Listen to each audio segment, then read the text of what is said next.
No doubt this is a hugely unsettling and anxiety-filled time for you.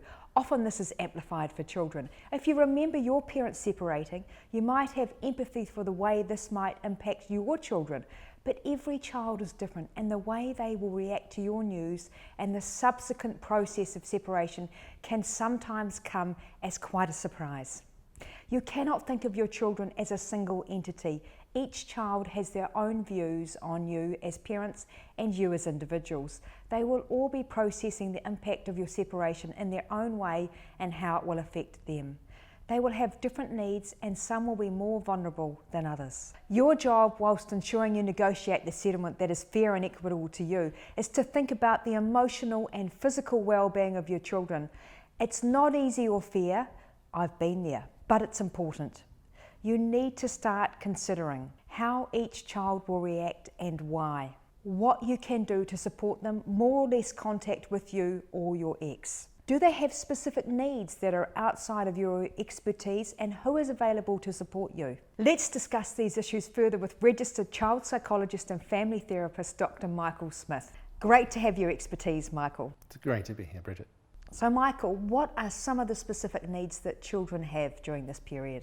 I think there's a three-rule observation that parents could take on board, and it's consistency, predictability, and being really transparent about the process. You're right that children will internalize this process, and for parents, one of the key indicators of any changes initially is probably going to be their behavior. So consistency is about their environment, transparency is about the process, and being supportive and upfront with them about what's going on.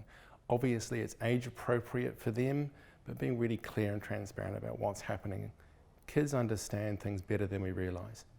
Why are parents unprepared for this, and who can they turn to for help? Yeah, no, parents are largely unprepared for this really significant change in their lives. Parents don't come with a pre-programmed skill set of how to manage this.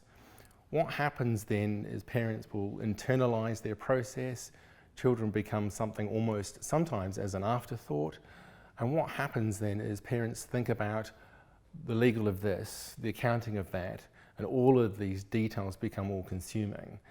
There is no pre-designed roadway to follow, but when in doubt, ask for help. So places to start are going to be with someone like myself in a profession like mine, but it's about who's immediately available, what funding might be necessary to make that possible. There's some big questions attached to that, but there's a panel of people here. Touch base, ask questions, ask for the help, and get that professional advice. If in doubt, ask. What are some tips that you could give parents to help them through the difficult process with their children? Yeah, no, that's a good question. I think one of the key things about children and reassurance for children is for a parent to be connected and present. Now this is going to sound somewhat trivial, but get hold of your phone and put it on flight mode. If you've got time to spend with your children, do it. Don't second prioritize them, make them a priority, because then they're getting that consistency, they're getting that contact time with their parent, and that's so important. Thank you, Michael, for that important information. You're welcome, and thanks for having me here. This can take its toll on you, having to step up and navigate the impact on your children. We want to ensure you are supported through this phase, and our experts will help you decide on the best ways to deal with your children's reaction. We also have experts we can refer you to if you need further support.